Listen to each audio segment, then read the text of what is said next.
Hello students, this is lecture 4th of transfer of property act और आज के lecture में हम डिस्कस करेंगे transfer for benefit of unborn person जो कि सेक्शन 13 में दिया है और रूल अगेंस्ट परपीचुइटीज़ जो कि सेक्शन 14 में दिया है। तो अनबॉर्न पर्सन को हम ट्रांसफ़र नहीं कर सकते हैं प्रॉपर्टी, लेकिन हम बेनिफिट में उसके ट्रांसफ़र कर सकते हैं। तो उसके कुछ कंडीशन है किस तरीके से हम एक अनबॉर्न पर्सन को प्रॉपर्टी ट्रांसफ़र करते हैं। और अगर रूल एंड अगेंस्ट परपीचुइटीज़ की बात है तो यहाँ पे हमने ट्रांसफ़र ऑफ प्रॉपर्टी एक्ट में देखा है कि लॉ फेवर करता है कि प्रॉपर्टी का डिस्पोजल हो, प्रॉपर्टी एक हैंड से दूसरे हैंड्स में आए और ना कि प्रॉपर्टी का टाई अप हो जाए और इस तरीके से प्रॉपर्टी डिस्पोज ऑफ करी जाए कि प्रॉपर्टी फ्यूचर में आगे जाके दूसरे इंसान को मिल ना सके। तो इस तरीके से प्रॉपर्टी का टाई अप अलाउ नहीं करता है लॉ। तो ये सेक्शन 14 में दिया है। So let's begin the lecture. Section 13 discuss करने से पहले हम एक बार सेक्शन 12 भी देख लेते हैं, क्योंकि सेक्शन 12 से कोई डिटेल क्वेश्चन नहीं आता है, लेकिन यहाँ पे प्रीलिमिनरी में शॉर्ट क्वेश्चन के फॉर्म में आ सकता है। तो सेक्शन 12 में दिया है condition making interest determinable on insolvency. तो सेक्शन 12 बस इतना कहता है कि अगर कोई पर्सन है वो प्रॉपर्टी को ट्रांसफ़र कर रहा है तो ये कंडीशन नहीं होनी चाहिए कि ट्रांसफरी अगर इंसॉल्वेंट हो जाता है तो प्रॉपर्टी वापस से ट्रांसफरर के पास आ जाए। तो यानी कि इस तरह की कंडीशन नहीं रख सकते कि ट्रांसफरी इंसॉल्वेंट हो जाएगी तो प्रॉपर्टी वापस से ट्रांसफरर के पास आ जाए। तो सेक्शन 12 एक बार हम रीड कर लेते हैं। Section 12 condition making interest determinable on insolvency और attempted alienation. Where a property is transferred subject to a condition or limitation making any interest therein reserved or given to or for the benefit of any person to seize on his becoming insolvent or endeavoring to transfer or dispose of the same, such condition or limitation is void. Nothing in this section applies to a condition in a lease for the benefit of the lessor or those claiming under him. तो यहाँ पे अगर कोई भी property transfer करी जाती है और उसकी कंडीशन ये रखी जाती है कि जो भी इसमें इंटरेस्ट ट्रांसफ़र हुआ है वो ट्रांसफ़र नहीं होगा, वो सीज़ हो जाएगा, वो ट्रांसफ़र वॉइड हो जाएगा अगर वो पर्सन इंसॉल्वेंट हो गया।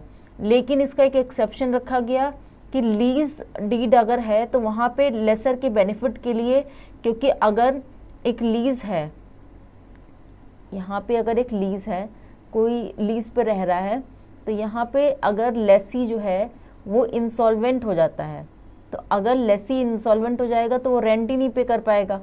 तो ये एक्सेप्शन रखा गया है सेक्शन 12 का। इसके अलावा अगर सेक्शन 12 की बात है तो सेक्शन 12 में अगर ट्रांसफ़र हो रहा है, सेक्शन 12 के अकॉर्डिंग इन्होंने लीज़ का एक्सेप्शन रखा गया है। उसके अलावा लीज इज़ एक्सेप्शन। उसके अलावा अगर कोई सेल या गिफ्ट, एक्सचेंज, तो कुछ भी इस तरह का ट्रांजैक्शन हो रहा है, कन्वेंस हो रहा है और वहाँ पे ये कंडीशन रखी गई कि ट्रांसफरी जो है वो इंसॉल्वेंट हो गया, तो ये प्रॉपर्टी वापस से ट्रांसफरर के पास आएगी। तो ऐसी कंडीशन को वॉइड बताया गया है। Exception is lease. तो ये प्रीलिमिनरी में क्वेश्चन पूछ लिया जाता है। अब हम डिस्कस करेंगे सेक्शन 13 जो कहता है transfer for benefit of unborn person.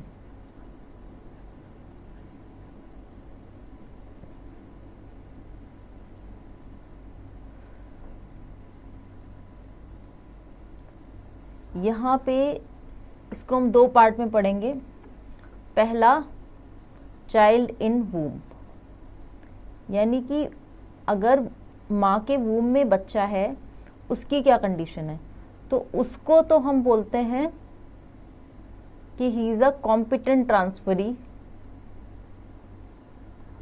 क्योंकि वो वूम में है। अगर वो अलाइव हुआ, अगर if he is born alive he or she, तब उसमें प्रॉपर्टी ट्रांसफ़र हो सकती है।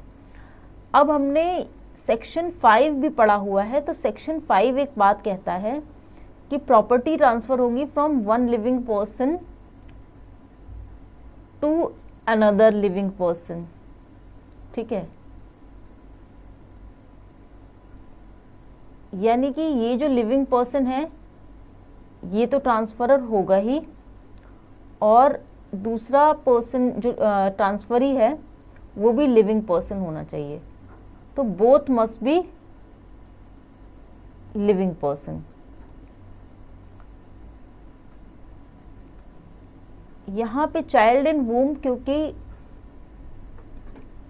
पैदा बाद में अलाइव होता है, उसको हम मान रहे हैं कि चाइल्ड इन वूम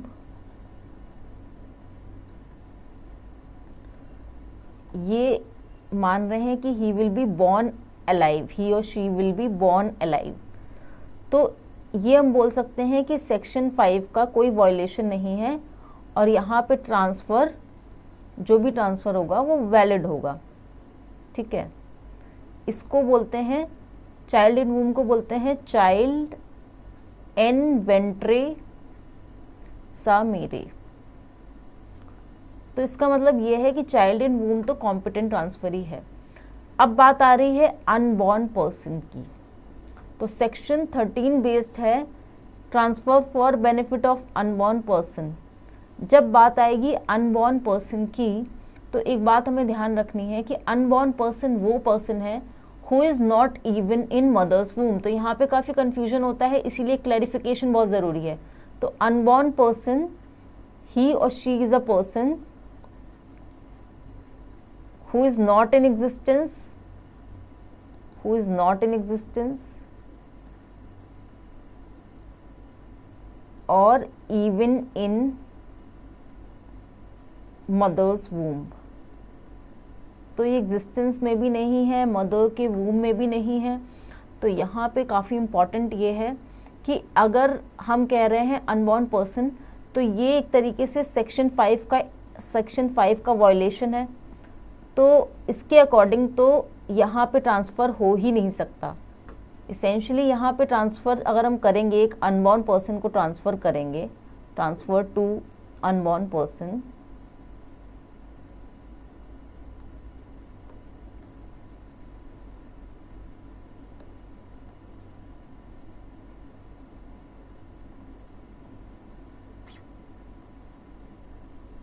तो ये ट्रांसफ़र वॉइड हो जाएगा। लेकिन बात आ रही है सेक्शन 13 बात कहता है transfer for benefit of unborn person. तो यहाँ पे कुछ कंडीशन रखी गई हैं जिसके अकॉर्डिंग जो सेक्शन 5 है वो भी मीट कर जाए, यानी कि पर्सन नॉट इन एग्जिस्टेंस को हम अगर प्रॉपर्टी दे रहे हैं तो दे रहे हैं वो मीट कर जाए कंडीशन, क्योंकि हम कुछ किसी लिविंग पर्सन को प्रॉपर्टी दे सकते हैं सिर्फ, और अनबॉर्न पर्सन को भी प्रॉपर्टी मिल जाए। तो ऐसा कैसे होगा ये अभी हम डिस्कस करेंगे। तो यहाँ पे ऐसा करने के लिए ए अगर ट्रांसफरर है, A is a transferor and C is a unborn person. अब ए को क्या करना है, इनके फ़ायदे के लिए for benefit of unborn person, for benefit of unborn person इनको एक हाउस गिफ्ट करना है, इनको एक प्रॉपर्टी हाउस गिफ्ट करना है। तो वो कैसे करेंगे ये सेक्शन 13 में दिया है। तो सेक्शन 13 कहता है कि ए ट्रांसफ़र कर सकते हैं किसी पर्सन को फॉर लाइफ। तो मैंने आपको ट्रांसफ़र ऑफ प्रॉपर्टी में बताया था, प्रॉपर्टी किसी को फॉर लाइफ ट्रांसफ़र कर सकते हैं, फॉर लाइफ टाइम। ज़रूरी नहीं है एब्सोल्यूट ट्रांसफ़र हो। तो एब्सोल्यूट ट्रांसफ़र और फॉर लाइफ ट्रांसफ़र में डिफरेंस क्या है? अगर हम बोलते हैं प्रॉपर्टी फॉर लाइफ ट्रांसफ़र हो रही है, इसका मतलब आप अपने लाइफ टाइम तक उस प्रॉपर्टी को एंजॉय कर सकते हैं, उसमें आप लीज़ भी दे सकते हैं, लेकिन आप उस प्रॉपर्टी को सेल या गिफ्ट, और लीज़ भी एक पर्टिकुलर कंडीशन पे ही होगी। तो हम मान के चलते हैं अगर आप किसी को प्रॉपर्टी फॉर लाइफ दे रहे हैं तो वहाँ पे वो प्रॉपर्टी का कन्वेंस नहीं करेगा, तो उसको सिर्फ इंजॉय और पजेस करेगा, उसके पास एब्सोल्यूट राइट नहीं है। जबकि अगर किसी के पास एब्सोल्यूट राइट होता है, मतलब वो उस प्रॉपर्टी को जैसे मर्जी चाहे उसमें रहे, उसको मॉर्टगेज कर दे, उसको किसी को सेल कर दे, या फिर उसको हो सकता है वो रहे ही ना, किसी और को रहने दे, उसकी पूरी फैमिली रहे, तो वो एक पूरा का पूरा ओनरशिप राइट होता है। तो यहाँ पे ए ट्रांसफ़र करेगा property B for life, then to unborn person C. तो यहाँ पे ए प्रॉपर्टी ट्रांसफर कर रहा है बी फॉर लाइफ को, बी को कर रहा है for life and then to C. तो यहाँ पे जो अनबॉर्न पर्सन है इसको हम चाहें तो सी फॉर लाइफ कर दें, तो this is not allowed under section 13। यानी कि अगर हमें अनबॉर्न पर्सन को प्रॉपर्टी ट्रांसफ़र करनी है तो हमें उसका एब्सोल्यूट ओनरशिप देनी पड़ेगी। Then to unborn person C absolutely हमें उसको उस प्रॉपर्टी का कंप्लीट राइट देना पड़ेगा। और जब बी की लाइफ, बी को प्रॉपर्टी मिल रही है पूरी लाइफ में, ठीक है, तो उस समय पे during the life time of B C must be conceived. तो सी जो है वो उनका या तो वो अलाइव बॉर्न हो जाने चाहिए या उनका कंसीव हो जाना चाहिए। यानी कि सी एक टाइम के लिए भी ऐसा नहीं हो सकता है। बी को यहाँ पे हम बना रहे हैं ट्रस्टी, एक तरीके से हम बी को यहाँ पे ट्रस्टी बना रहे हैं। तो यानी कि ट्रांसफ़र ऑफ प्रॉपर्टी एक्ट में ट्रांसफ़र का जो लॉ है उसमें ऐसा नहीं हो सकता कि प्रॉपर्टी किसी को डिस्पोज ऑफ करी जा रही है और थोड़े टाइम के लिए वो प्रॉपर्टी अबेयंस में रहे, यानी कि उस प्रॉपर्टी का ओनर कोई ना हो। तो कुछ टाइम के लिए तो ऐसा हो सकता है कि उस प्रॉपर्टी की ओनरशिप राइट किसी को भी नहीं है, वो प्रॉपर्टी का लाइफ टाइम इंजॉयमेंट कर रहा है, लेकिन अल्टीमेटली ओनरशिप हमें किसी ना किसी को देनी पड़ेगी। और वो ओनरशिप जो हम किसी को दे रहे हैं तो उसका उस समय पे बॉर्न होना ज़रूरी है। तो यानी कि ए को बी को हमने ट्रस्टी बनाया है, तो बी तो लाइफ टाइम में एंजॉय करेगा, लेकिन उसी लाइफ टाइम में सी जो है, जो अनबॉर्न है, वो अभी पैदा ही नहीं हुआ है। तो सी हो सकता है एल्डेस्ट चाइल्ड ऑफ बी हो, तो सी हो सकता है एल्डेस्ट चाइल्ड ऑफ बी हो, तो हो सकता है सी अभी पैदा ही नहीं हुआ है, C is not even in mother's womb, तो सी की कोई एग्जिस्टेंस ही नहीं है। लेकिन इस तरह का ट्रांसफ़र हम तब कर सकते हैं जब हम एक प्रीसीडिंग लाइफ इंटरेस्ट क्रिएट कर दें। यानी बी फॉर लाइफ, मतलब ये लाइफ इंटरेस्ट क्रिएट हो रहा है, तो इसको हम बोलेंगे प्रीसीडिंग लाइफ इंटरेस्ट। तो सेक्शन 13 की जो कंडीशन है उसमें पहला कंडीशन है कि हम एक ट्रांसफ़र कर रहे हैं property for benefit of one person. तो पहली कंडीशन है कि हम एक लाइफ इंटरेस्ट क्रिएट कर दें, यानी कि अगर बी है, एक्स है, वाई है, जेड है, जो भी है, इनको हम for life time ownership for life time हम इनको राइट टू पजेस प्रॉपर्टी दे दें और एब्सोल्यूट ओनरशिप हम दे दें टू अनबॉर्न पर्सन। तो इंडिया में जो ट्रांसफ़र ऑफ प्रॉपर्टी का रूल है उसके according absolute ownership unborn person को दी जाएगी, तभी सेक्शन 13 की कंडीशन फॉलो होंगी और तभी for benefit of unborn person property का ट्रांसफ़र हो सकता है। हम ऐसा नहीं कर सकते कि जो अनबॉर्न पर्सन जेड है फॉर एग्जांपल, या टी है, एग्जाम्पल के तौर पे हम बता रहे हैं इसको, अनबॉर्न पर्सन है यहाँ पे टी, तो हम ऐसा नहीं कर सकते कि इनके लिए लाइफ इंटरेस्ट क्रिएट कर दें। लेकिन इंग्लैंड में रूल थोड़ा सा डिफरेंट है, उसको हम देखेंगे। इंग्लैंड में इसका रूल में डिफरेंस है, वहाँ पे रूल अगेंस्ट डबल पॉसिबिलिटीज़ चलता है। तो इसमें हम और प्रोविजंस देख लेते हैं transfer for benefit of unborn person में। ये इलस्ट्रेशन समझ के हमें इतना समझ में आ गया है कि अनबॉर्न पर्सन के बेनिफिट के लिए अगर हम प्रॉपर्टी ट्रांसफ़र कर रहे हैं तो unborn must be the ultimate beneficiary.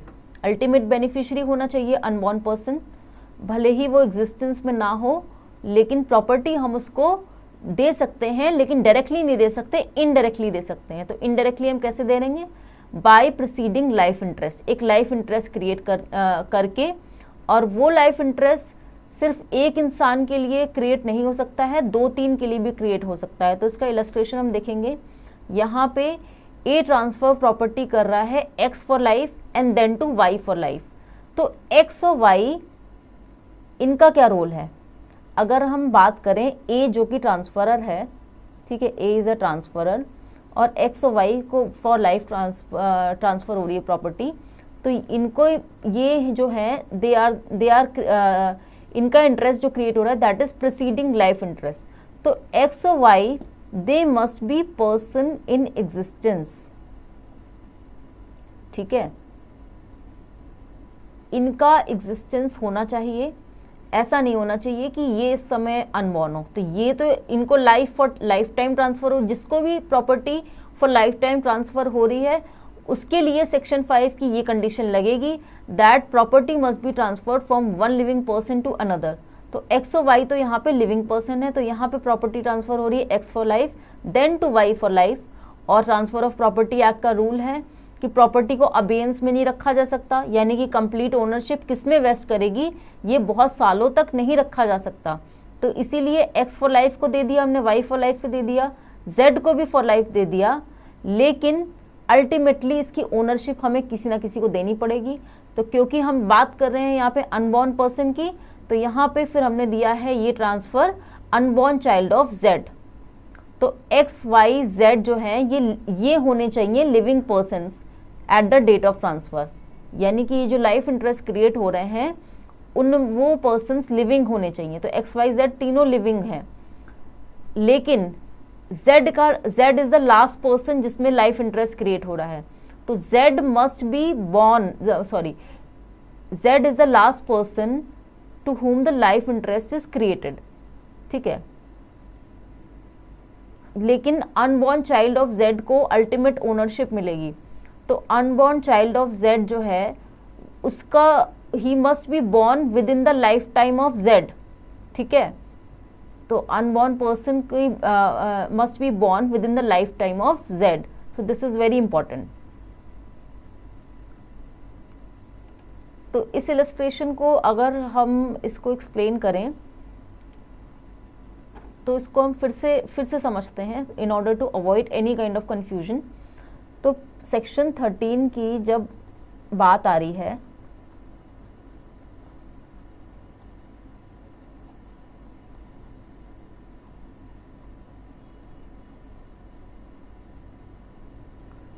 तो यहाँ पे प्रीसीडिंग लाइफ इंटरेस्ट, तो जब बात आ रही है प्रीसीडिंग लाइफ इंटरेस्ट की, तो ये जो पर्सन होने चाहिए they must be person in existence. क्यों? क्योंकि सेक्शन 5 कहता है कि transferee must be person in existence. तो इनके लिए लाइफ इंटरेस्ट क्रिएट हो रहा है, तो they must be person born in existence. तो यहाँ पे ये ज़रूरी नहीं है लाइफ इंटरेस्ट किसी एक पर्सन के लिए क्रिएट हो। यहाँ पे ए अगर प्रॉपर्टी ट्रांसफ़र कर रहा है तो बी, सी, डी, इन तीनों पे लाइफ इंटरेस्ट क्रिएट हो सकता है। सेकेंड इज अल्टीमेट बेनिफिशियरी या absolute ownership to unborn person. तो second condition is absolute ownership to unborn person. तो यहाँ पे अनबॉर्न पर्सन हो गया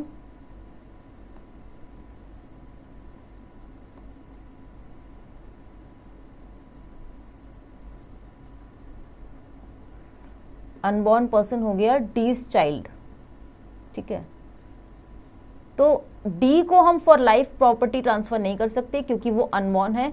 अल्टीमेट बेनिफिशियरी उसका डीज चाइल्ड होगा, इसको एब्सोल्यूट ओनरशिप मिलेगी। एब्सोल्यूट ओनरशिप मतलब आप प्रॉपर्टी को चाहे सेल करिए, चाहे गिफ्ट करिए, एक्सचेंज करिए, आप पूरी ओनरशिप आपके पास रहेगी।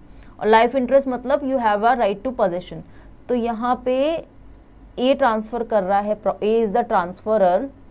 इस example, this example is very important क्योंकि क्वेश्चन अगर आएगा तो उसको सॉल्व हम तभी कर सकते हैं। एंड ट्रांसफरी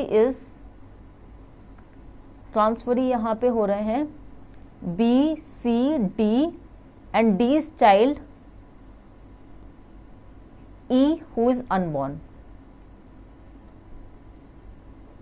तो एक कंडीशन हमें अच्छे से समझ में आ गई कि अनबॉर्न को तो कंप्लीट ओनरशिप मिलनी है।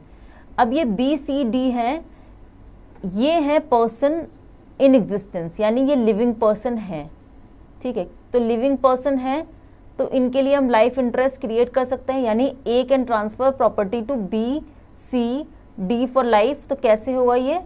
पहले हो गया बी फॉर लाइफ, अब बी की लाइफ जब बी की लाइफ खत्म होगी then to C for life.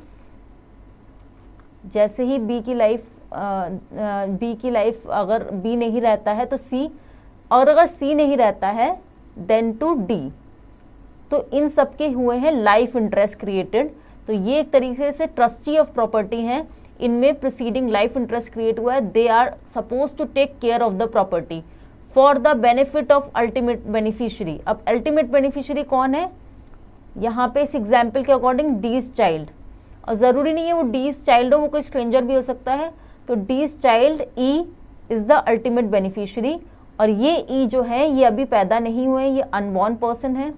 लेकिन कंडीशन ये भी है कि डी की जब लाइफ एंड होने वाली होगी या डी की लाइफ टाइम के दौरान ही ई का बर्थ हुआ हो। तो डी हो सकता है एक मेल पर्सन हो, और उनकी वाइफ से अगर ई बॉर्न हो रहे हैं तो वो उस समय अगर डी की डेथ भी हो रही है तो कम से कम वो डी की वाइफ में the person must be born within the womb of D's wife. ठीक है, तो डी की वाइफ ई की एग्जिस्टेंस भले ही वूम में हो लेकिन डी के लाइफ टाइम में होना ज़रूरी है, तब जाके ई को प्रॉपर्टी मिलेगी एब्सोल्यूट, ई को प्रॉपर्टी तब मिलेगी एब्सोल्यूटली।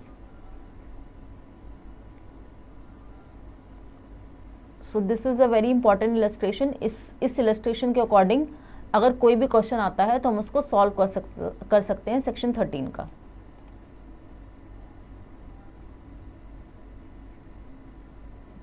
अब यहाँ पे एक लैंडमार्क केस है सेक्शन 13 का, गिरजेश दत्त वर्सेस दाता दिन। यहाँ पे क्या हुआ था, ए ने कुछ प्रॉपर्टीज गिफ्ट करी थी to her nephew's daughter B for life and then absolutely to B's male descendants if she should have any. यानी कि ए ने प्रॉपर्टी का गिफ्ट करा to her nephew's daughter B for life, और B के बाद absolutely to B's male descendants.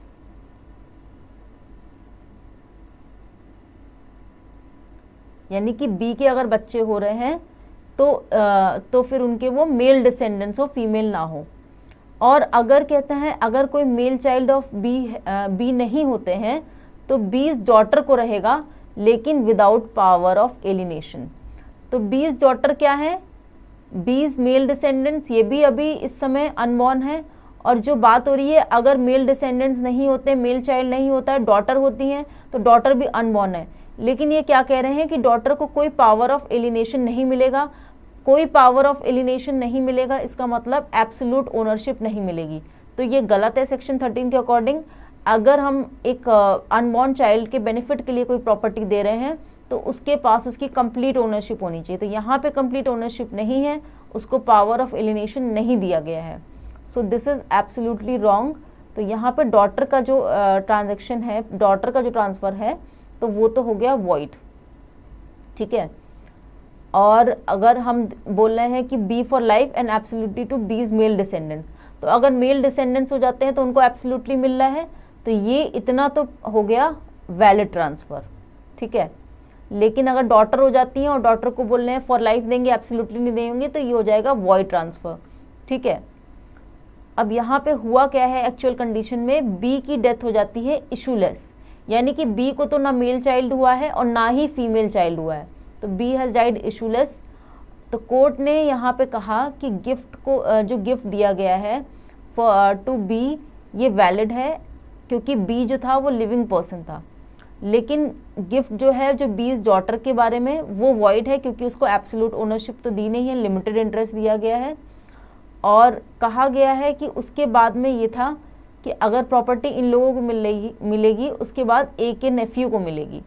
तो क्योंकि प्रायर ट्रांजैक्शन यहाँ पे इस प्रॉपर्टी में सेकंड कंडीशन ये थी कि ये प्रॉपर्टी जब बी के बच्चों को मिल जाएगी तो उसके बाद उनको मिलने के बाद अगर वो भी नहीं होते हैं, तो इसको अगर वो भी नहीं होते हैं तो ये प्रॉपर्टी मिल जाएगी ए के नेफ्यू को।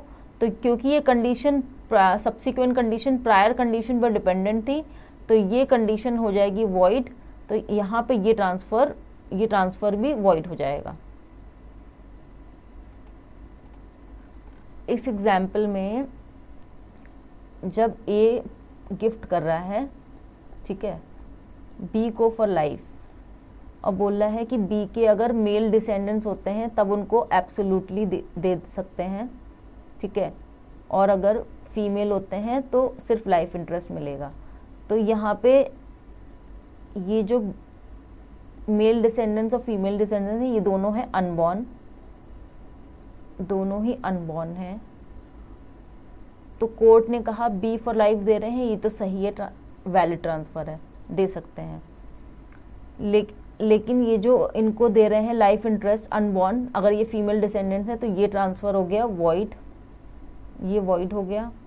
और इसमें एक कंडीशन डिपेंडेंट थी कि अगर बी की डेथ इशूलेस हो जाती है, तो यहाँ पे बी हैज़ डाइड इशूलेस, ना उनके मेल है ना फीमेल है, तो ये ए के नेफ्यू को जाएगी, ए इज़ नेफ्यू। तो क्योंकि यहाँ पे प्रायर कंडीशन जो है वो हो चुकी है, ये प्रायर कंडीशन हो गई है वॉइड, तो इसीलिए सब्सिक्वेंट ट्रांसफ़र ए के नेफ्यू को वो भी हो जाएगा वॉइड और ट्रांसफ़र हो जाएगा invalid. So this is a very landmark case of section 13। अब सेक्शन 13 को हम हिंदू लॉ और से भी कंपेयर कर सकते हैं। तो अगर हम प्योर हिंदू लॉ की बात करें तो गिफ्ट या bequest in favour of unborn person ये वॉइड होता था, लेकिन अब transfer of property act applicable है हिंदूज़ पे, तो transfer for benefit of unborn person valid होगा according to section 13 of the act. अब अगर हम इंग्लिश लॉ से कंपेयर करें तो इंग्लिश लॉ जो transfer in favour of unborn कहता है वो बात करता है रूल अगेंस्ट डबल पॉसिबिलिटीज़। तो यहाँ का एक लैंडमार्क केस है, this is very important, Whitby versus Mitchell, Whitby versus Mitchell. तो this is a very important case. यहाँ पे कहा है कि प्रॉपर्टी ट्रांसफ़र हो सकती है for life in favour of first unborn person, उसके बाद में next unborn person absolutely. India में अगर हम कंपेयर करें तो इंडिया में हम अनबॉर्न पर्सन को फॉर लाइफ इंटरेस्ट नहीं क्रिएट कर सकते हैं। इंडिया में अगर हम अनबॉर्न पर्सन के बेनिफिट के लिए प्रॉपर्टी ट्रांसफ़र हो रही है तो एक प्रीसीडिंग लाइफ इंटरेस्ट ज़रूरी है। लेकिन इंग्लिश लॉ ये कहता है कि आप अगर पहला अनबॉर्न है तो उसको आप फॉर लाइफ ट्रांसफ़र कर सकते हैं, लेकिन जो दूसरा अनबॉर्न है उसको आप एब्सोल्युटली करेंगे। तो यहाँ पे ये इसको बोला गया है rule against double possibilities.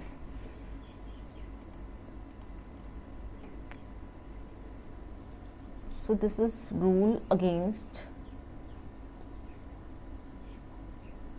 double possibilities। ये कहता है इंडिया, हम यहाँ पे इंडिया और इंग्लिश को साथ में कंपेयर करेंगे, इंग्लिश लॉ और इंडिया लॉ को। तो इंडिया का जो टीपीए है और इंग्लिश लॉ से, तो इंडिया में क्या कर सकते हैं, अगर ए ट्रांसफ़र कर रहा है बी को तो B must be person in existence, तो बी को कर सकता है फॉर लाइफ, और सी जो है वो अनबॉर्न है तो सी को करना पड़ेगा, सी को फॉर लाइफ नहीं कर सकता, सी को एब्सोल्युटली करना पड़ेगा।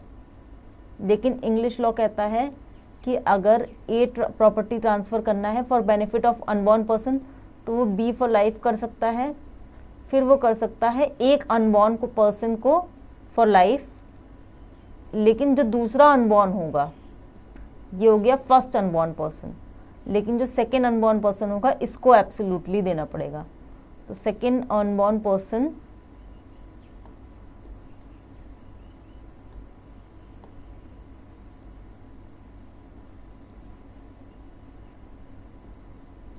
एब्सोल्युटली मिलेगा इसको। तो ये लैंडमार्क केस है इंग्लिश का, व्हाइटबी वर्सेस मिशेल। कहीं पे भी अगर क्वेश्चन आता है रूल अगेंस्ट डबल पॉसिबिलिटीज़ का, इससे प्रीलिमिनरी में भी क्वेश्चन आ सकता है कि रूल अगेंस्ट डबल पॉसिबिलिटीज़ कहाँ दिया है, कौन से केस में दिया है, तो दैट इज़ व्हाइटबी वर्सेस मिशेल। और इलस्ट्रेशन के अकॉर्डिंग भी आ सकता है कि एक अनबॉर्न पर्सन को फॉर लाइफ कर सकते हैं इंग्लिश में, इंग्लिश लॉ में इंग्लैंड में, और सेकेंड अनबॉर्न पर्सन को एब्सोल्युटली देना पड़ेगा, जबकि इंडिया में हम ऐसा नहीं कर सकते हैं। Section 14 rule against परपीचुइटीज।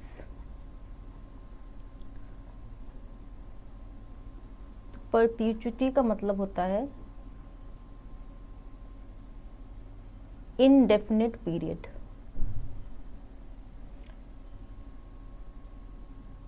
जब प्रॉपर्टी ट्रांसफ़र होती है तो उस प्रॉपर्टी की एब्सोल्यूट ओनरशिप हम नंबर ऑफ ईयर्स के लिए पोस्टपोन कर सकते हैं, यानी कि लाइफ इंटरेस्ट क्रिएट कर सकते हैं। ये हमने सेक्शन 13 में ऑलरेडी देख लिया है।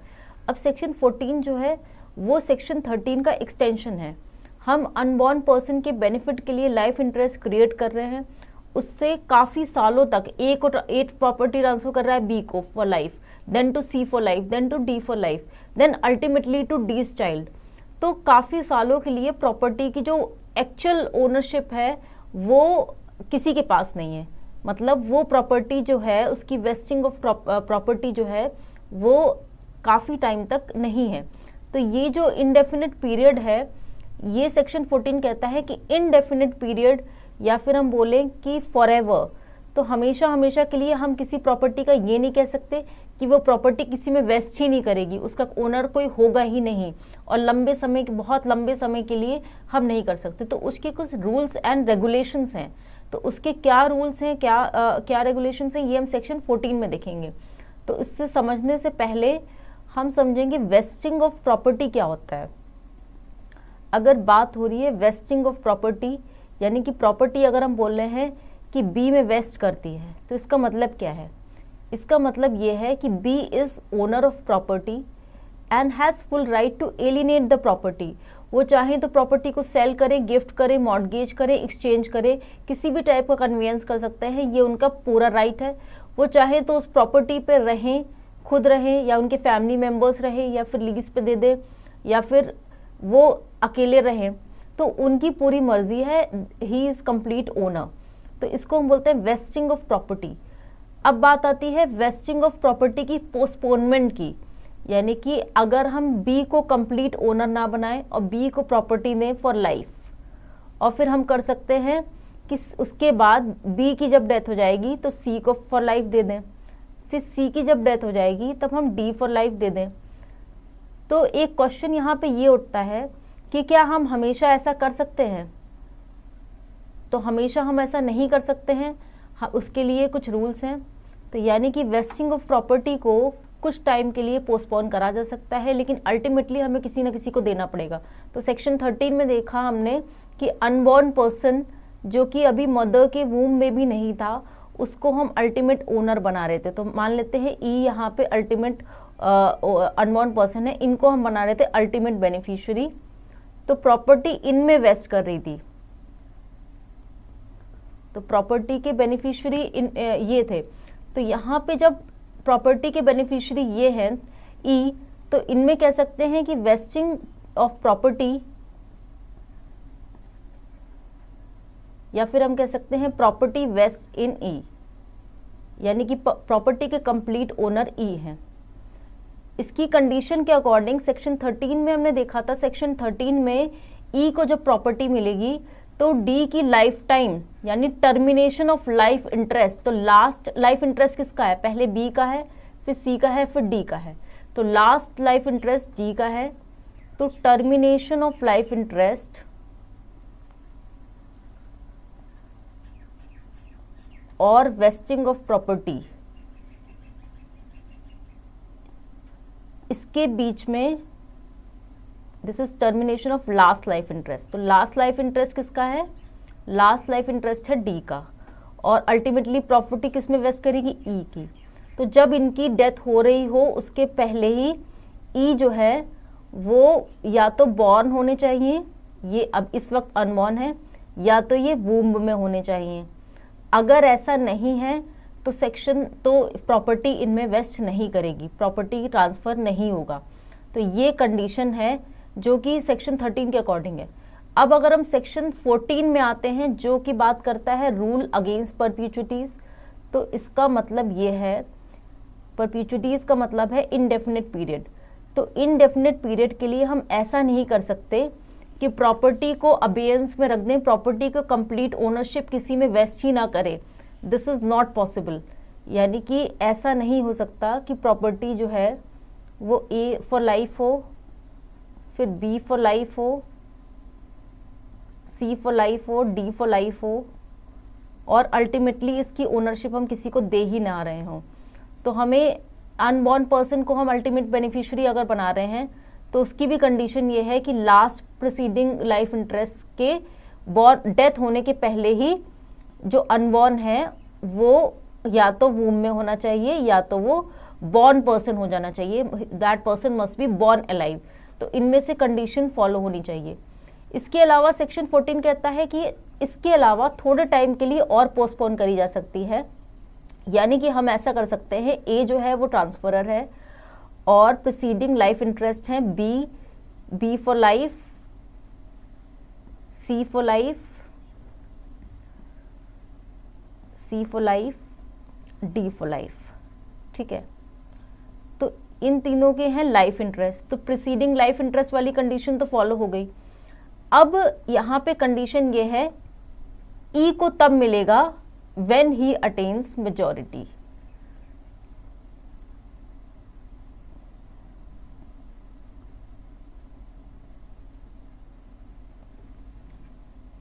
तो अगर हम बोलें कि मैक्सिमम रिमोटनेस ऑफ वेस्टिंग क्या है प्रॉपर्टी की, तो सेक्शन 14 के अकॉर्डिंग हम डिस्कस करेंगे maximum remoteness of wasting of property, यानी कि प्रॉपर्टी ए ट्रांसफरर है वो बी को दे सकता है फॉर लाइफ, सी को दे सकता है फॉर लाइफ, डी को दे सकता है, उसके बाद दे सकता है डी फॉर लाइफ। यहाँ पे ध्यान रखने वाली बात है बी फॉर लाइफ और इसकी लाइफ के बाद सी को जा रहा है तुरंत, फिर इनकी लाइफ के बाद तुरंत जा रहा है डी फॉर लाइफ। तो इन सबको प्रॉपर्टी जा रही है फॉर देयर लाइफ। अब ई यहाँ पे है अनबॉर्न पर्सन, तो सेक्शन 14 ये कहता है कि अनबॉर्न पर्सन जो है उनको मिल सकती है प्रॉपर्टी, और ये vesting of property complete ownership इनको तब मिलेगी जब वो 18 के हो जाएं। Unborn person when he attains age of 18 years. तो इस टाइम पीरियड तक प्रॉपर्टी को अल्टीमेट वेस्ट करने से रोका जा सकता है। तो यानी कि जब वो 18 साल तक के हो जाएंगे तब तक के लिए इस प्रॉपर्टी की वेस्टिंग को रोका जा सकता है। यहाँ पे हम ये देखेंगे कि अगर उन्होंने अगर यहाँ पे वो ऐसी कंडीशन रख दी है कि प्रॉपर्टी ए को मिल रही है, ए दे रहा है बी को फॉर लाइफ, ए को दे रहा है property to B for life,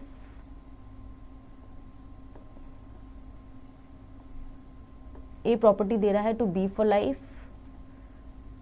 then to C for life. अब यहाँ पे अगर वो डी जो है वो अनबॉर्न है, यहाँ पे सपोज डी अनबॉर्न है, तो ये अगर ये कहते हैं कि अनबॉर्न को तब मिलेगी when he attains the age of 19 years. ये 18 नहीं कह रहे हैं, ये कह रहे हैं when he attains the age of 19 years. तो ये ट्रांसफ़र हो जाएगा इनवैलिड, तो ये ट्रांसफ़र वॉइड हो जाएगा। तो एक बार हम देख लेते हैं सेक्शन 14 को। सेक्शन 14 को हम एक बार रीड कर लेते हैं। Section 14 rule against perpetuity.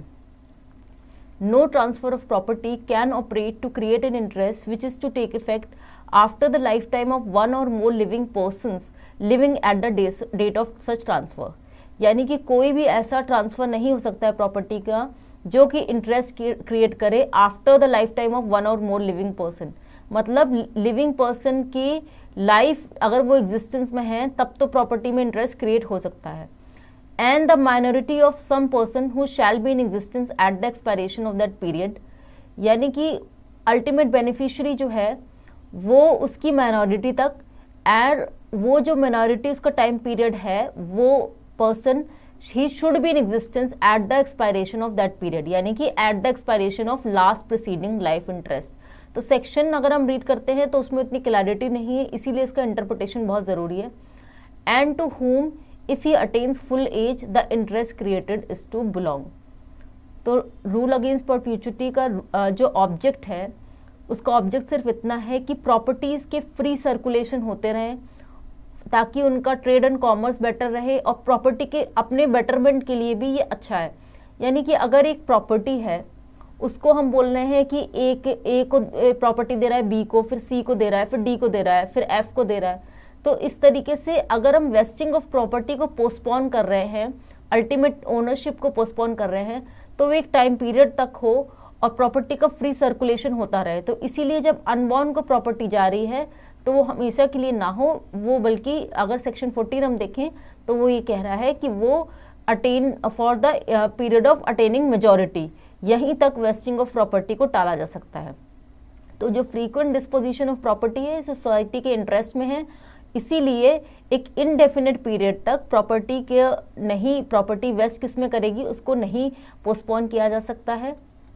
तो इसकी कंडीशन अगर हम सेक्शन 14 की देखें तो सेक्शन 14 की कंडीशन है कि पहला कंडीशन है कि ट्रांसफर ऑफ प्रॉपर्टी होना चाहिए, दूसरा कंडीशन ये है कि ट्रांसफर होना चाहिए for the ultimate benefit of unborn person, जिसको कि हम एब्सोल्यूट इंटरेस्ट दे रहे हैं। So second condition is transfer is for the ultimate benefit of an unborn person who is given absolute interest. Third condition is the vesting of interest in favor of ultimate beneficiary is preceded by life or limited interest. तो ये हमने section 13 में already discuss करा था कि life interest create होंगे तभी ultimate wasting जो है वो अनबॉर्न पर्सन में प्रॉपर्टी वेस्ट करेगी। Fourth condition is the ultimate beneficiary must come into existence before the death of the last preceding living person. तो अगर अल्टीमेट बेनिफिशियरी है तो वो last living person, suppose D is the last living person, तो जैसे ही ये इनका interest terminate करेगा वैसे ही ई मस्ट बी बॉर्न। तो अगर ई बॉर्न नहीं होते हैं during the life time of D तो ये सेक्शन 13 ये इफेक्ट इसके अकॉर्डिंग ट्रांसफर ऑफ प्रॉपर्टी जो है वो इफेक्ट नहीं होगी, वो ट्रांसफर वॉइड हो जाएगा। यानी कि प्रॉपर्टी की जो अल्टीमेट ओनरशिप है किसी न किसी में प्रॉपर्टी वेस्ट होनी चाहिए, उसको हम 1 मिनट के लिए भी अबेयंस में नहीं रख सकते। उसका राइट किसके पास होगा, ये 1 सेकेंड के लिए भी अबेयंस में नहीं रहता है। तो किसी न किसी के पास प्रॉपर्टी रहनी चाहिए। ट्रांसफर ऑफ प्रॉपर्टी एक्ट का ये मेन रूल है। इसके अलावा जो भी हम इसमें सेक्शंस पढ़ते हैं, जो भी इंटरप्रिटेशंस होते हैं, सब इसी के रूल के अकॉर्डिंग ही चलते हैं। तो ultimate beneficiary he must be born before the date of the last living person. फिर 5th कंडीशन है vesting of interest in favour of ultimate beneficiary may be postponed up to the life or lives of living person plus minority of ultimate beneficiary but not beyond that. ठीक है, तो यानी कि अगर हम ultimately beneficiary की life तक postpone कर रहे हैं तो वहाँ पे उनको मेजॉरिटी अटेन हो जानी चाहिए, तब तक ही हम पोस्टपोन कर सकते हैं। तो लाइफ तक हम अल्टीमेट बेनिफिशियरी की नहीं पोस्टपोन कर सकते हैं। लाइफ तक हम जो पर्सन एग्जिस्टेंस में है उन तक पोस्टपोन कर सकते हैं plus the ultimate beneficiaries minority. तो इसका मतलब ये है कि प्रॉपर्टी किसी भी पर्सन, कितने भी नंबर ऑफ पर्सन्स पे ट्रांसफर हो सकती है। यानी कि प्रॉपर्टी ट्रांसफर हो रही है to A for life, then to B for life, then to C for life, it is so on for several years. और ये प्रॉपर्टी सक्सेसिवली हेल्ड करते हैं फॉर मेनी ईयर्स। अल्टीमेटली जाती है अल्टीमेट बेनिफिशियरी की। तो अल्टीमेट बेनिफिशियरी की अगर बात है तो उसका एक एग्जाम्पल मैंने दिया था आपको कि अगर प्रॉपर्टी ट्रांसफर हो रही है टू ए फॉर लाइफ और उसके बाद अनबॉर्न पर्सन को when he attains the age of 19 years, so this transaction is void, ये ट्रांसफर वॉइड हो जाएगा सेक्शन 14 के अकॉर्डिंग। तो यहाँ पे ये ट्रांसफर हो जाएगा वॉइड क्योंकि यहाँ पे इन्होंने 19 ईयर्स की एज अटेन करी है, जबकि सेक्शन 14 कहता है सिर्फ 18 साल तक टाला जा सकता है वेस्टिंग ऑफ प्रॉपर्टी को। अब ये मैक्सिमम रिमोटनेस ऑफ वेस्टिंग तो हमने समझ लिया है, लेकिन अगर हम इसको काउंट करें, अल्टीमेट बेनिफिशियरी की बात से काउंट करें, तो हो सकता है अल्टीमेट बेनिफिशियरी जो है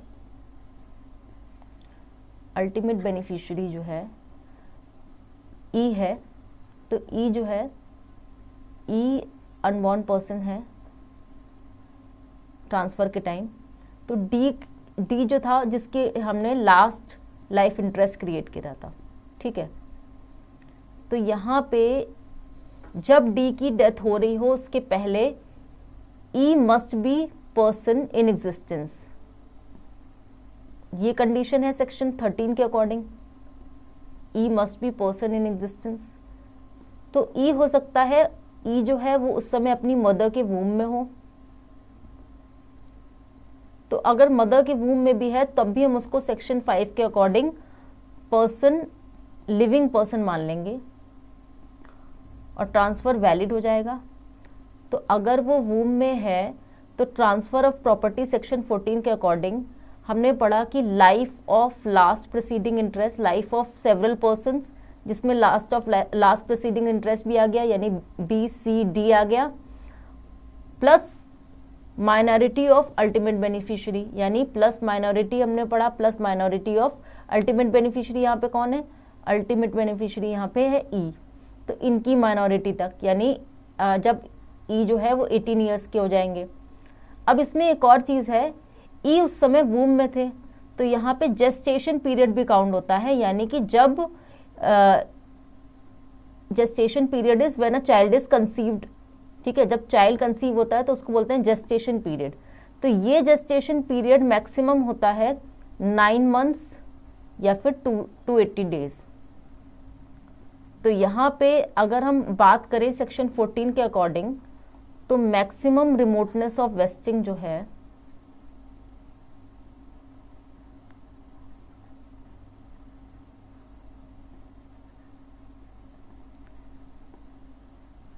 ये हम इसी एग्जाम्पल के तौर पे लेंगे। ए ट्रांसफरर है और वो प्रॉपर्टी दे रहा है B for life, then to C for life, then to D for life. तो मैक्सिमम रिमोटनेस हो गया इनकी लाइफ इंटरेस्ट तक प्लस माइनॉरिटी ऑफ E, यानी E जब 18 साल का हो जाए, अब इसमें इनका जेस्टेशन पीरियड भी काउंट हो जाएगा। यहाँ पे हमने एक कंडीशन रखी थी कि जब D की डेथ होती है, D जो है वो है last, D, why D is important, D is the last life interest. तो लास्ट प्रीसीडिंग लाइफ इंटरेस्ट इनमें क्रिएट हो रहा है।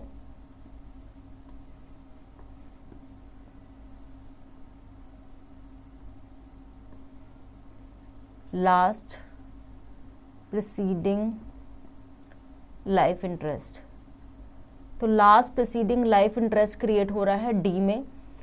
तो अगर D की लाइफ टाइम है तब तक E जो है वो पर्सन इन वूम हो, कम से कम वो वूम में आ जाने चाहिए, या तो वो बॉर्न हो जाने चाहिए, अगर बॉर्न नहीं हुए तो वो वूम में आ जाने चाहिए। तो अगर वो वूम में, जब D की डेथ हुई थी, सपोज D की डेथ हुई थी 1 अक्टूबर 2020, तो इसका मतलब ये है कि इनकी डेथ के समय वो वूम में होने चाहिए E। तो यहाँ पे हम मान के चलते हैं E जो है उस समय चाइल्ड इन वूम में 6 मंथ्स के हो गए, तो ये 6 मंथ्स भी काउंट हो जाएगा। या इसको हम मैक्सिमम लेके चलते हैं कि उसी समय वो कंसीव हुए थे, तो ये हो गया 9 मंथ्स,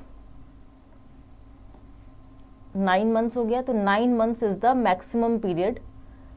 तो प्रॉपर्टी की वेस्टिंग, यानी कि हम property maximum remoteness of wasting of property, ultimate ownership कब तक टल सकती है, B for life, C for life, D for life, यहाँ पे E फॉर लाइफ भी हो सकता है, लेकिन हम एग्जाम्पल में हम लेके चल रहे हैं तो हम उसी के अकॉर्डिंग लेके चल रहे हैं ताकि कंफ्यूजन ना क्रिएट हो।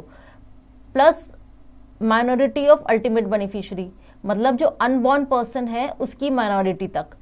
और क्योंकि लास्ट प्रीसीडिंग लाइफ इंटरेस्ट के समय जो पर्सन अनबॉर्न पर्सन है वो बॉर्न पर्सन हो जाना चाहिए, या तो वो वूम में आ जाना चाहिए या बॉर्न हो जाना चाहिए, तभी प्रॉपर्टी वेस्ट करेगी उसमें।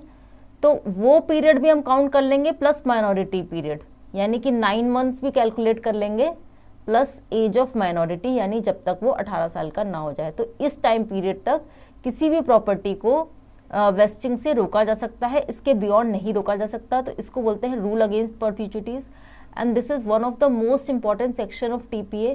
यहाँ से प्रीलिमिनरी में भी क्वेश्चन बनता है, मेंस में भी क्वेश्चन बनता है, इसीलिए इसके इलस्ट्रेशन के साथ में समझना बहुत ही ज़्यादा इंपॉर्टेंट है।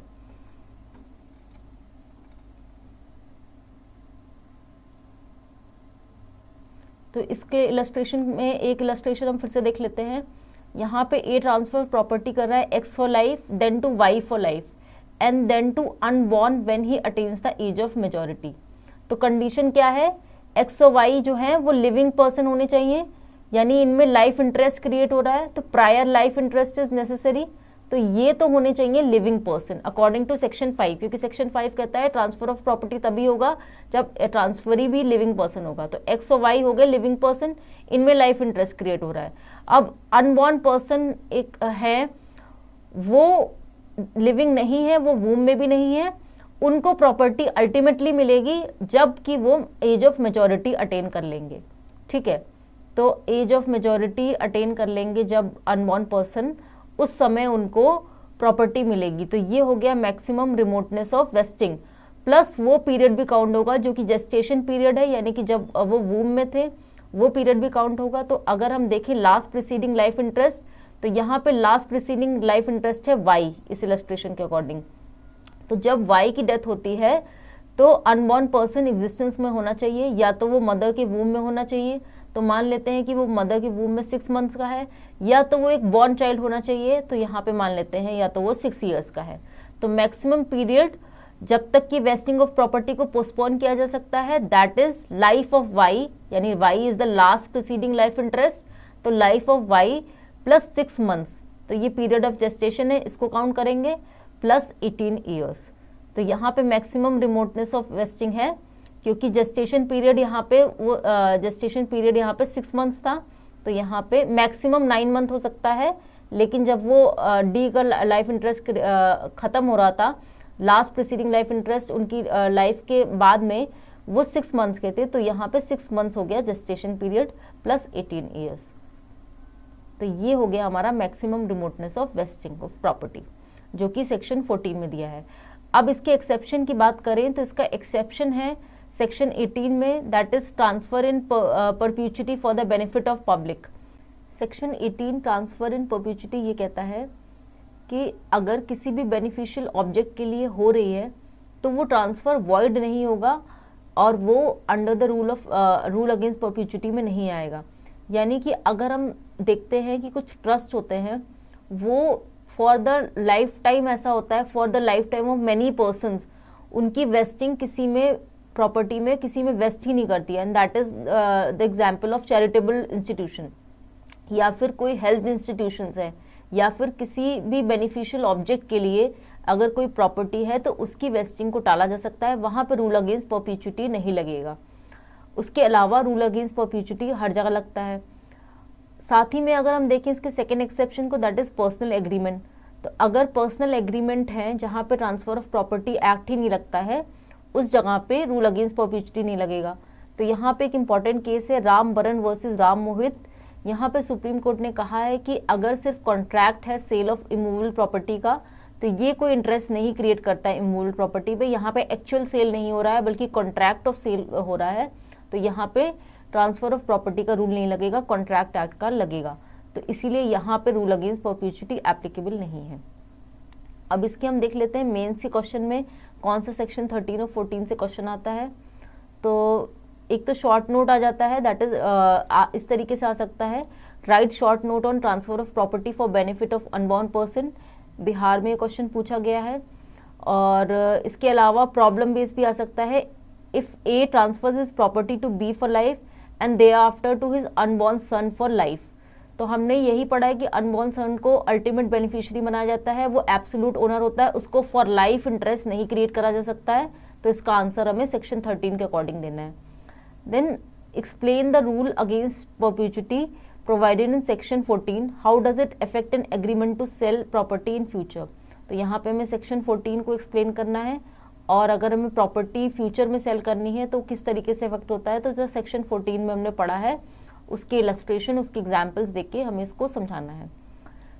इसके बाद एक क्वेश्चन और पूछा जाता है, ये भी यूपी में पूछा गया है, discuss the rule against double possibilities, explain whether valid transfer can be made in favour of an unborn person, if so state the condition with suitable illustration. तो यहाँ पे रूल अगेंस्ट डबल पॉसिबिलिटीज में हमने English law में पढ़ा है कि India में तो हम अनबॉर्न पर्सन को पूरा का पूरा इंटरेस्ट देना पड़ेगा, लेकिन इंग्लिश लॉ में हम 2 अनबॉर्न पर्सन हैं तो एक को हम लाइफ इंटरेस्ट क्रिएट कर सकते हैं, दूसरे को अल्टीमेट बेनिफिशियरी बना सकते हैं। तो वाइट बी वर्सेस मिशेल ये केस डिस्कस करना होगा, और साथ ही में इंग्लिश लॉ और इंडियन लॉ के साथ इसको कंपेयर करके इलस्ट्रेशन के साथ में हमें एक्सप्लेन करना होगा इस क्वेश्चन के आंसर को। So thank you so much for watching the lecture. Will meet in the next lecture, वहाँ पे हम सेक्शन 15-16 डिस्कस करेंगे।